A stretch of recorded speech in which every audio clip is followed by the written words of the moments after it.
बड़ी construction company Sikandar and को का ज़ेरे तामीर पुल गिर गया। ऐसा किया है ये मैंने नहीं। सिकंदर, तुम्हें अंदाजा भैया ये कितना बड़ा हादसा है? तुम मुझे कोई बात करना चाहते तो वो पुल तुमने तोड़वाया। तुम्हारी तरह जालिम और बेहिस थोड़ी हूँ कि किसी मजलूम की तुम्हारी इज्जत, तुम्हारा सब कुछ मिट्टी से नफरत मत करना।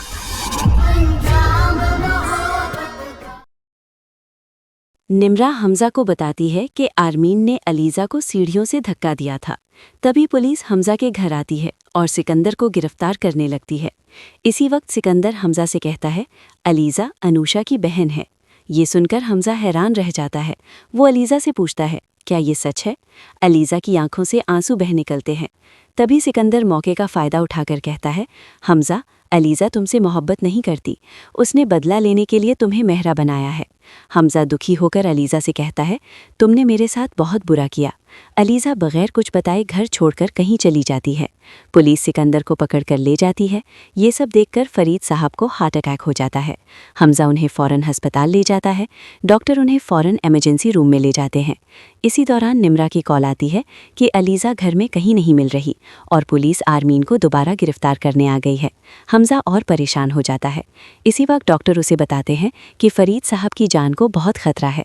हमजा घर जाकर अलीज़ा को ढूंढता है मगर वो कहीं नहीं मिलती। उसका फ़ोन भी बंद होता है। उसे डर लगता है कि शायद कोई अलीज़ा को अगवा न कर ले गया हो। तभी फिर अस्पताल से कॉल आती है कि फरीद साहब का आखिरी वक्त चल रहा है। हमजा फ़ौरन अस्पताल पहुंचता है। फरीद साहब कमज़ोर आवाज़ में कहते हैं हमारा पूरा घर सिकंदर और आरमीन की वजह से बर्बाद हो गया। हमजा कहता है अलीज़ा भी घर छोड़कर चली गई है। फरीद साहब कहते हैं उसे किसी तरह ढूंढो। हमजा को अचानक ख्याल आता है और वो अलीज़ा की मोबाइल लोकेशन ट्रेस करता है, लेकिन लोकेशन घर ही की आती है। उसे याद आता है कि अलीज़ा मोबाइल घर छोड़कर गई है। हमजा मायूस होकर बाहर निकलता है। तभी सामने हन्नान मिलता है। हन्नान बताता है कि अलीज़ा की माँ का पुराना घर किसी ने खरीद लिया है, शायद वो वहीं गई हो। हमजा फ़ौरन वहाँ पहुँचता है पर वहाँ सिर्फ एक नौकरानी होती है। वो कहती है अलीज़ा तो कब्रिस्तान गई थी। ये सुनते ही हमजा सीधा कब्रिस्तान पहुँचता है। वहाँ अलीज़ा अपनी बहन अनुषा और माँ की कब्र के सामने बैठकर रो रही होती है। अलीज़ा कहती है इनकी मौत का असल मुजरिम सिकंदर है। हमजा उसे चुप कराता है। तभी अलीज़ा अचानक बेहोश हो जाती है। हमजा उसे फ़ौरन अस्पताल ले जाता है। डॉक्टर उसे टेस्टिंग रूम में ले जाते हैं। बाहर हन्नान फरीहा के साथ होता है। हमजा पूछता है फरीहा को क्या हुआ? हन्नान बताता है कि फरीहा को बच्चा होने वाला है। हमजा उसे मुबारक देता है और फिर फरीद साहब के पास जाता है। फरीद साहब पूछते हैं अलीज़ा मिल गई? हमजा कहता है हाँ मिल गई।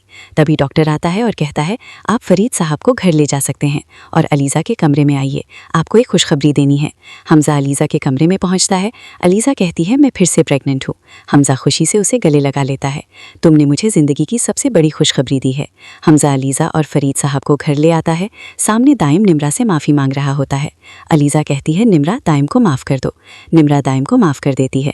तभी पुलिस स्टेशन से कॉल आती है कि सिकंदर ने जेल में खुदकुशी कर ली है और आरमीन पागल हो गई है। ये सुनकर अलीज़ा खुश हो जाती है कि दोनों को उनके जुर्म की सज़ा मिल गई। कुछ वक्त बाद अचानक अलीज़ा की तबीयत ख़राब होती है।